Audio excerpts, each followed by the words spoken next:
ತೋಡು ಪುಣಿ ಎಲ್ಲ ಇದು ನೋಡಿ ನಂದು ತಂಗಿ ಮನೆ ಇದು.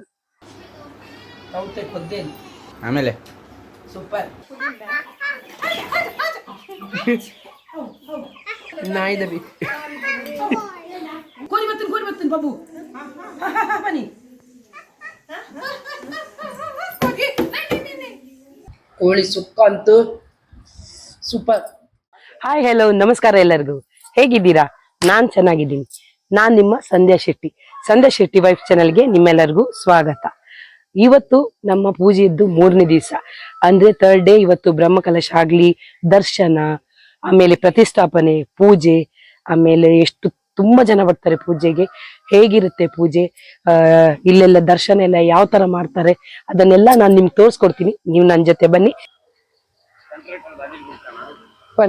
ಎಂಕ್ಲಿಗೆ 6 ಗಂಟೆ ಬರ್ರೆ ಬಂತೀರು ಮೂಲ್ ಪಕೋಡೆ ಮೈಕಡ್. ನಮ್ಗೆಲ್ಲ 6 ಗಂಟೆ ಬರ್ಲಿಕ್ಕೆ ಹೇಳಿದ್ದಾರೆ, ಆದ್ರೆ ಇಲ್ಲಿ ಒಬ್ಬರು ಸಹ ಸ್ನಾನ ಪಾನ ಎಂತಸಿಲ್ಲ. ಅಲ್ಲ ಅವನೊಬ್ಬ ಜಾಗರಣೆ ಕೂತಿದ್ದಂತೆ, ಅಲ್ಲಿ ಒಬ್ಬ ಇದ್ದಾನೆ. ನಾವೆಲ್ಲ 4 ಗಂಟೆಗೆ ಎದ್ದು ರೆಡಿ ಆಗಿದ್ದೀವಿ. ಪೂರ ಅಲ್ಪ ಅಲ್ಲ, ಅಲ್ಲಿ ನೋಡಿ, ಅಲ್ಲಿ ಅದು ಅವರು ಮಾತ್ರ ಒಬ್ರು ರೆಡಿ ಆಗಿದ್ದು. ಪೂರ ದೆಪ್ಪು ಬೋಲ್ಡೆ.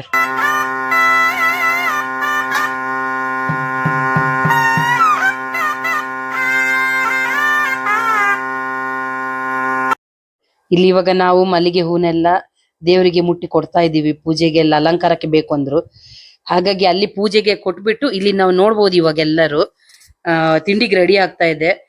ಅಲ್ಲಿ ತಿಂಡಿಗೆ ಒಂದ್ ಕಡೆ ರೆಡಿ ಆದ್ರೆ ಇಲ್ಲೆಲ್ಲ ಪೂಜೆಗೂ ರೆಡಿ ಆಯ್ತು ಆಗ್ಲೇ. ಭಟ್ರೆಲ್ಲ ತುಂಬಾ ಜನನೇ ಬಂದಿದ್ರು. ಪೂಜೆಗೆ ಆಲ್ಮೋಸ್ಟ್ ಎಲ್ಲ ರೆಡಿ ಆಗಿದೆ.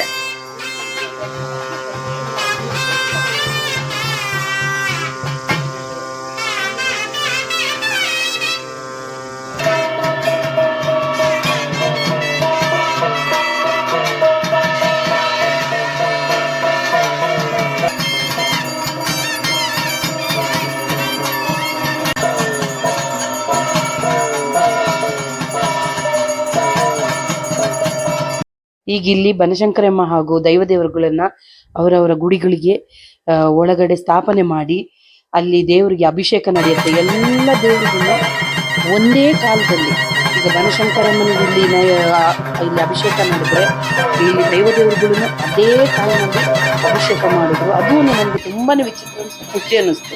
ಯಾಕಂದ್ರೆ ನಾನು ಯಾವಾಗಲೂ ಇಷ್ಟೊಂದು ಪೂಜೆ ಎಲ್ಲ ಈ ಥರ ನೋಡಿಲ್ಲ. ಹಾಗಾಗಿ ಒಂಥರ ತುಂಬಾನೇ ಚೆನ್ನಾಗಿತ್ತು ಇದು.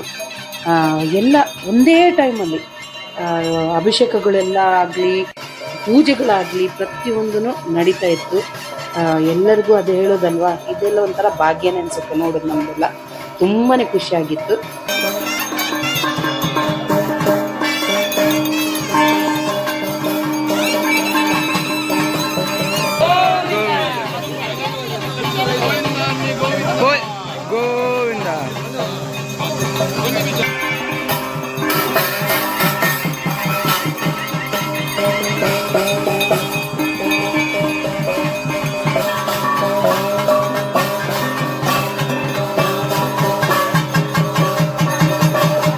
ದೈವದೇವರದ್ದು ಸ್ಥಾಪನೆ ಆದಮೇಲೆ ಇಲ್ಲಿ ಒಳಗಡೆ ಇವಾಗ ಪಂಚುರ್ಲಿ ದೈವದೇವರದ್ದು ಸ್ಥಾಪನೆ ಆಗ್ತಾ ಇದೆ.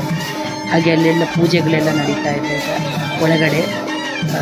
ಇದನ್ನು ತುಂಬ ಚೆನ್ನಾಗಿತ್ತು ನೋಡ್ಬೋದು. ಇವಾಗ ಎಲ್ಲ ದೇವರುಗಳದ್ದು ಸ್ಥಾಪನೆ ಆಗಿ ಪೂಜೆಗೆ ರೆಡಿ ಆಗ್ತಾ ಇದೆ. ಇವಾಗ ಮಹಾಮಂಗಳಾರತಿಗೆ ಎಲ್ಲರೂ ನಾವು ನಿಂತಿದ್ದೀವಿ ಇವಾಗ ಇಲ್ಲಿ. ನೋಡಿ, ಎಲ್ಲ ದೇವ್ರಿಗೂ ಒಂದೇ ಟೈಮಲ್ಲಿ ಮಂಗಳಾರತಿನೂ ಮಾಡಿದ್ರು. ಅದು ಒಂದು ವಿಶೇಷ ಅನ್ನಿಸ್ತು, ಇಲ್ಲಿ ಖುಷಿ ಅನ್ನಿಸ್ತು. ಹಾಗೆ ಇಲ್ಲಿ ನೋಡ್ಬೋದು ತುಂಬ ಜನ ಇವಾಗಲೇ ಬರ್ತಾನೆ ಇದ್ದಾರೆ ಎಲ್ಲ ಪೂಜೆಗೆಲ್ಲ. ಈಗ ಅದ್ರ ನಡುವೆನೂ ಈ ಮಕ್ಕಳು ಅಲ್ಲಿ ಶೆಕೆಗೆ ಇರ್ಲಿಕ್ಕೆ ಆಗೋದಿಲ್ಲಲ್ಲ, ಅದಕ್ಕೆ ಪಚ್ಚಂಗಾಯಿ ಅಂದ್ರೆ ಕಲ್ಲಂಗಡಿ ಜ್ಯೂಸ್ ಮಾಡಿದ್ರು, ಅದನ್ನೆಲ್ಲ ಕೊಡ್ತಾ ಇದ್ರು. ಅದೆಲ್ಲ ಆದ್ಮೇಲೆ ದರ್ಶನ ಶುರು ಆಗಿತ್ತು.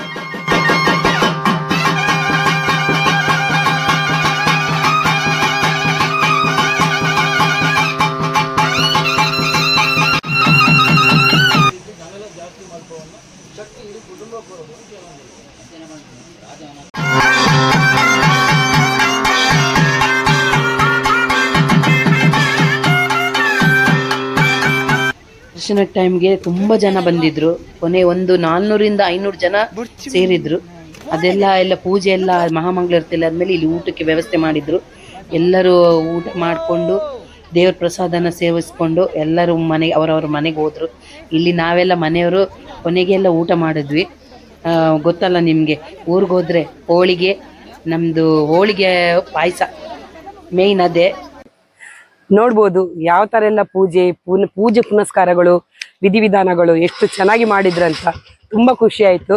ಹಾಗೆ ಇವಾಗ ಸಾಯಂಕಾಲದ ಹೊತ್ತು ಸ್ವಲ್ಪ ರೆಸ್ಟ್ ಮಾಡಿಕೊಂಡು ನಾವಿವಾಗ ತಿರ್ಗಾ ಹೋಗ್ತಾ ಇದ್ದೀವಿ. ಇವಾಗ ಏನಂದ್ರೆ ಭಜನಾ ಮಂಗಲೋತ್ಸವ ಇದೆ, ಇಲ್ಲೆಲ್ಲ ಭಜನೆ ಎಲ್ಲ ನಡೀತದೆ, ತುಂಬಾ ಚೆನ್ನಾಗಿ ಮಾಡ್ತಾರೆ. ಅದು ಖುಷಿ ಅನ್ಸುತ್ತೆ. ನೋಡ್ಬೋದು, ನೀವು ನಮ್ಮ ಜೊತೆ ಬಂದು ನೋಡಿ. ಹಾಗೆ ನಾಳೆ ಬ್ಯಾಕ್ ಟು ಬ್ಯಾಂಗ್ಳೂರ್ ನಮ್ಮ ಊರಿನ ಪಯಣ ಸ್ಟಾರ್ಟ್ ಆಗುತ್ತೆ. ಈಗ ಇಲ್ಲಿ ಭಜನೆ ಶುರು ಆಗ್ತಾ ಇದೆ. ಇಲ್ಲಿ ಇವಾಗ ಫಸ್ಟಿಗೇನೆ ಮಂಗಳಾರತಿಯಿಂದ ಸ್ಟಾರ್ಟ್ ಮಾಡ್ತಾ ಇದ್ದಾರೆ. ಇದು ನಮ್ಮದು ಚಿಕ್ಕಮ್ಮನ ಮನೆ ಹತ್ರದ್ದು ಭಜನೆ ಗ್ರೂಪು. ಎಲ್ಲ ಗಂಡು ಮಕ್ಕಳೇ ಇದ್ರು, ಒಂದು 15 ಜನರದ್ದು ಒಂದು ಟೀಮ್ ಇತ್ತು ಇವ್ರದ್ದು. ಎಷ್ಟು ಚೆನ್ನಾಗಿ ಭಜನೆ ಹಾಡಿದ್ರಂತ ಕೇಳ್ಬೋದು ನೀವು.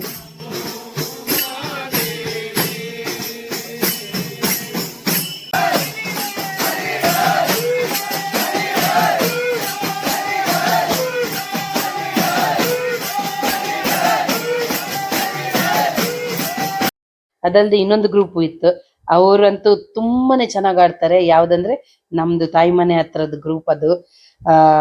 ತುಂಬಾ ಚೆನ್ನಾಗಿ ಅಂದ್ರೆ ಚಿಕ್ಕವರು, ದೊಡ್ಡವರು, ಗಂಡು ಮಕ್ಳು, ಹೆಣ್ಮಕ್ಳು ಎಲ್ಲ ಸೇರಿ ಅವರೊಂದು ಭಜನೆ ಹಾಡ್ತಾರೆ. ಅದಂತೂ ಕೇಳೋದಕ್ಕೆ ಎರಡು ಕಿವಿನೂ ಸಾಲದು, ಅಷ್ಟು ಚೆನ್ನಾಗಿ ಭಜನೆ ಹಾಡ್ತಾರೆ.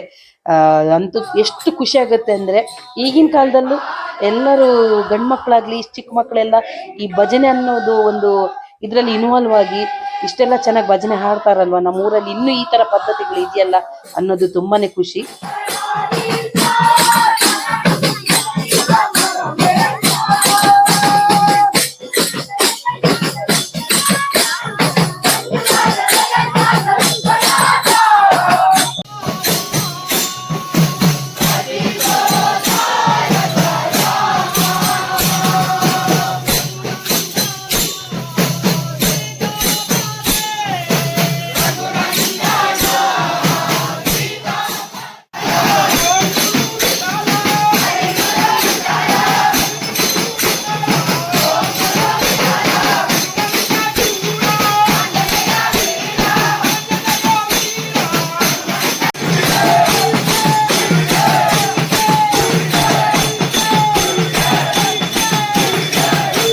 ಭಜನೆ ಎಲ್ಲ ಮುಗೀತು. ಇವಾಗ ಭಜನೆಯವರಿಗೆ ಅಂತಾನೆ ಊಟದ ವ್ಯವಸ್ಥೆನೂ ಮಾಡಿದ್ರು. ಮೊದಲು ಅವ್ರಿಗೆ ಊಟ ಕೊಟ್ಟು ಅವರೆಲ್ಲ ಊಟ ಆದ್ಮೇಲೆ ನಾವೆಲ್ಲ ಊಟ ಮಾಡಿದ್ವಿ. ಅಲ್ಲಿಗೆ ಅವತ್ತಿನ ದಿನದ್ದು ಮುಗೀತು ನಮ್ದೆಲ್ಲ ಫಂಕ್ಷನ್. ಇನ್ನೇನು ಫಂಕ್ಷನ್ ಎಲ್ಲ ಮುಗೀತು, ಊರಿಗೆ ಹೋಗೋಣ ಅಂತ ನಾವೆಲ್ಲ ಡಿಸೈಡ್ ಮಾಡಿದ್ವಿ. ಹಬ್ಬ ಮುಗೀತು, ಪೂಜೆ ಮುಗೀತು, ಎಲ್ಲ ಆಯ್ತು. ನಾನು ಇವತ್ತು ನಾಳೆ ಊರಿಗೆ ಹೋಗ್ತೀನಿ ಅಂತ ಹೇಳಿದ್ನಲ್ವಾ, ಅದು ಕ್ಯಾನ್ಸಲ್ ಆಯ್ತು. ಇವತ್ತು ಯಾಕೆ ಕ್ಯಾನ್ಸಲ್ ಆಯ್ತು ಅಂದ್ರೆ, ನಮ್ದು ಊರಲ್ಲಿ ಯುಗಾದಿ ಹಬ್ಬ, ಬಿಸು ಪರ್ವ ಅಂತೀವಿ ನಾವು ತುಳುನಲ್ಲಿ, ಕನ್ನಡದಲ್ಲಿ ಸೌರಮಾನ ಯುಗಾದಿ. ಇವತ್ತು ನನ್ನ ತಂಗಿ ಮನೆಗೆ ಬಂದಿದ್ದೀವಿ ನಾವು. ಅದಕ್ಕೋಸ್ಕರ ಊರನ್ನೆಲ್ಲ ಕ್ಯಾನ್ಸಲ್ ಮಾಡಿ ಎಂತ ಮಾಡುದು, ಮತ್ತೆ ಇಲ್ಲಿ ಬಿಸಿಲಲ್ಲಿ ಇರಕ್ಕಾಗಲ್ಲ. ಆದ್ರೆ ನನ್ನ ತಂಗಿ ಕರ್ದ್ಲು, ಅದಕ್ಕೋಸ್ಕರ ಊರೆಲ್ಲ ಕ್ಯಾನ್ಸಲ್ ಮಾಡಿ ಆರಾಮಾಗಿ ಎಂಜಾಯ್ ಮಾಡೋಣ ಅಂತ ತಂಗಿ ಮನೆಗೆ ಬಂದಿದ್ದೀನಿ. ಯುಗಾದಿ ಹಬ್ಬದ ಊಟ ಮಾಡೋಣ ಅಂತ. ನನ್ನ ಜೊತೆ ನೀವು ಊಟ ಮಾಡಿ ಬನ್ನಿ. ಮಲ್ತೊಂದ್ ಇಲ್ಲಿ ತೋಡು ಪುಣಿ ಎಲ್ಲ ಇದು ನೋಡಿ. ನಂದು ತಂಗಿ ಮನೆ ಇದು ಸೂಪರ್ ಉಂಟು, ಹಳ್ಳಿ ಮನೆ ಚೆನ್ನಾಗಿದೆ. ಈ ಹಳ್ಳಿಯಲ್ಲಿ ಸಹ ಇಷ್ಟು ಸೆಕೆ ಉಂಟಲ್ಲ. ಅವಳು ಇದ್ದಾಳೆ, ಅವಳು ನನ್ನ ತಂಗಿ. ಅವಳು ಮೊದ್ಲು ನನ್ನ ತರನೇ ಡುಮ್ಮಿದ್ಲು, ಈಗ ನರವಂಟೆ ಆಗಿದ್ದಾಳೆ. ಇದೇ ನನ್ನ ತಂಗಿ ಹಳ್ಳಿ ಮನೆ, ತುಂಬಾನೇ ಚೆನ್ನಾಗಿದೆ. ನಮ್ಮ ಅತ್ತೆ ಅಂತೂ ಕೇಳಲೇಬೇಡಿ. ಅದೇನು ಅಂತೀವಲ್ಲ, ಅಂತ ಅತ್ತೆ ಸಿಗ್ಬೇಕಂದ್ರೂ ಪುಣ್ಯ ಮಾಡಬೇಕು. ನನ್ನ ತಂಗಿ ತುಂಬ, ಅತ್ತೆ ಮಾವ ಎಲ್ಲ ತುಂಬ ಒಳ್ಳೆಯವರು. ಅವರು ನಾನು ಹೋಗಿದ್ರೆ ಸಾಕು, ನಾನು ಊರಿಗೆ ಹೋದ್ರೇ ಹೇಳ್ತಿರ್ತಾರೆ ಯಾವಾಗ ಬರ್ತೀಯಾ ಅಂತ. ಅದಕ್ಕೋಸ್ಕರ ಅಲ್ಲಿಗೆ ನಾನು ಹೋಗೋದಂತೂ ಯಾವಾಗಲೂ ಹೋಗ್ತೀನಿ. ಅದೆಲ್ಲಾದ್ಮೇಲೆ ಇಲ್ಲಿ ನೋಡ್ಬೋದು ರೂಮಲ್ಲಿ ನಮ್ಮ ಪೀಕು ಬಾಬು ಆಗಿ ನಂದು ತಂಗಿ ಮಗಳು ಎಷ್ಟು ಚೆನ್ನಾಗಿ ಇದ್ ಮಾಡ್ತಾಳೆ. ನನ್ನ ತಂಗಿ ಮಗಳು ಪಾಪ ಎಲ್ಲ ಒಟ್ಟು ಮಾಡಿದ್ಲು. ಈ ಪೀಕು ಬಾಬು ಎಲ್ಲ ಅದನ್ನ ಡ್ರಾಯಿಂಗ್ ಮಾಡಿ ಬಿಸಾಕ್ತಾ ಇದ್ಲು. ಅದಾದ್ಮೇಲೆ ಎಲ್ಲ ಊಟಕ್ಕೆ ಲೈನಾಗಿ ಕೂತ್ವಿ. ಏನಂದ್ರೆ ಊಟಕ್ಕೆ ಅಂತ ನಾನ್ ಅನ್ಬೋದು, ಈ ಊರ್ಗ್ ಹೋಗೋದೇ ಬರೀ ಇದಕ್ಕೆ. ನನ್ಗೆ ಏನಂದ್ರು ನಮ್ಮ ಊರಿನ ಊಟ ಅಂದ್ರೆ ಕೇಳ್ಬೇಕಾಗಿಲ್ಲ. ಬಕ್ಕ ಮಿಡಿ ಉಪ್ಪಿನಕಾಯಿ, ಆಮೇಲೆ ಸೂಪರ್.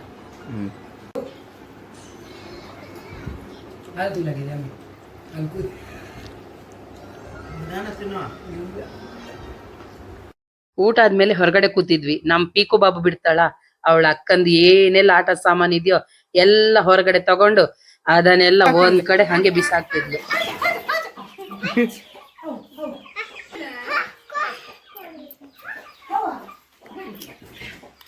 ಹೋಯ್ತ ಬೀಜ ನಾಯಿದ ಬಿ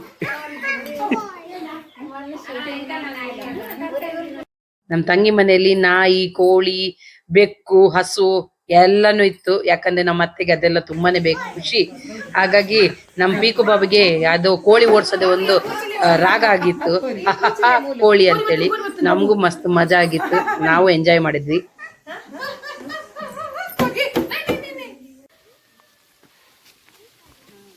ಉಂಡು ಹೋದ, ಕೊಂಡು ಹೋದ, ಪಾಯಸ ತೊಟ್ಟಿಯಲ್ಲಿ ತೆಗೆದುಕೊಂಡು ಹೋದ. ಅಲ್ಲಿಂದ ಸೀದಾ ನನ್ನ ತಂಗಿ ಹಾಗೂ ನಮ್ ದೊಡ್ಡಮ್ಮನ್ನೆಲ್ಲ ಮನೆಗ್ ಬಿಟ್ಬಿಟ್ಟು, ನಮ್ದು ಗೊತ್ತಲ್ವಾ ಊರಿಗೆ ಹೋದ್ರೆ ಬರೀ ಶಾಪಿಂಗ್, ತರಕಾರಿ ಅದು ಇದು, ನಮ್ಮೂರಲ್ಲಿ ಏನ್ ಸಿಗುತ್ತೆ ಏನ್ ಸಿಗಲ್ಲ ಎಲ್ಲಾನು ಹೊತ್ಕೊಂಡ್ ಬೆಂಗಳೂರಿಗೆ ಬರ್ಬೇಕು. ಅದಕ್ಕೋಸ್ಕರ ತರಕಾರಿ ಮಾರ್ಕೆಟಿಗೆ ಬಂದಿದ್ದೀನಿ ನಾನು ನನ್ ಮಗ. ನೋಡ್ಬೋದು, ಯುಗಾದಿ ಇದೆಲ್ಲ ಊಟ ಮಾಡಿ ಅಲ್ಲಿ ನಿದ್ದೆ ಮಾಡಿ ರೆಸ್ಟ್ ಮಾಡಿ ಆರಾಮಾಗಿ ಕಾರ್ಕಳ ಪೇಟೆ ಸುತ್ತಿ ಎಲ್ಲ ಆಯ್ತು. ಇವಾಗ ನಾಳೆ ಊರ್ಗ್ ಹೋಗೋದು ಖಂಡಿತ. ಅದಕ್ಕೋಸ್ಕರ ನಾನು ನಮ್ಮ ಅಮ್ಮ ನಾಟಿ ಕೋಳಿ ತರಿಸಿದೀವಿ, ಚಿಕನ್ ಸುಕ್ಕ ಹಾಗೂ ಕಬಾಬ್ ಮಾಡ್ತಾ ಇದ್ದೀನಿ. ನಾಟಿ ಕೋಳಿ ನೋಡ್ಬೋದಲ್ಲಿ, ಯಾಕಂದ್ರೆ ನಮ್ಮ ಅಪ್ಪ ನಮ್ಮ ಮನೆ ದೇವ್ರದ್ದು ತಂಬಿಲ ಅಲ್ಲಿಗೆ ಹೋಗಿದ್ದಾರೆ. ನಾವು ಸೇಲಿ ತಿನ್ಬೇಕಲ್ವಾ, ಅದಕ್ಕೋಸ್ಕರ ಸ್ಪೆಷಲ್ ಅಡಿಗೆ ಮಾಡ್ತಾ ಇದ್ದೀವಿ. ನಾನು ಎಂಜಾಯ್ ಮಾಡ್ತೀನಿ, ನನ್ನ ಜೊತೆ ನೀವು ಎಂಜಾಯ್ ಮಾಡಿ ಅಂತ. ಯಾವಾಗ್ಲೂ ಎಂಜಾಯ್ ಮಾಡಿ ಮಾಡಿ ಅಂತೀನಿ, ಆದ್ರೆ ಬರಕ್ಕಾಗಲ್ಲ, ನಿಮ್ಗೆ ಗೊತ್ತಿದೆ. ಇದು ನಮ್ದೊಂದು ಮಾತಲ್ವಾ, ಹೇಳೋ ಸ್ಟೈಲ್ ಅಲ್ವಾ, ಅದಕ್ಕೆ ಹೇಳ್ತಾ ಇದ್ದೀನಿ. ಈಗ ನಾಟಿ ಕೋಳಿ 2 kg ತಗೊಂಡಿದ್ದೀನಿ, ಅದಕ್ಕೆ ಇಷ್ಟು ಐಟಮ್ ತಗೊಂಡಿದ್ದೀನಿ. ಇವಾಗ ಯಾವ ತರ ಆಗುತ್ತೆ ಅಂತೇಳಿ ಅಡಿಗೆ ಮಾಡಿದ್ಮೇಲೆ ರುಚಿ ಹೇಗಿದೆ ಅಂತ ನಾನ್ ತಿಂದು ನಿಮ್ಗೆ ಹೇಳ್ತೀನಿ ಹೇಗಿತ್ತು ಅಂತ.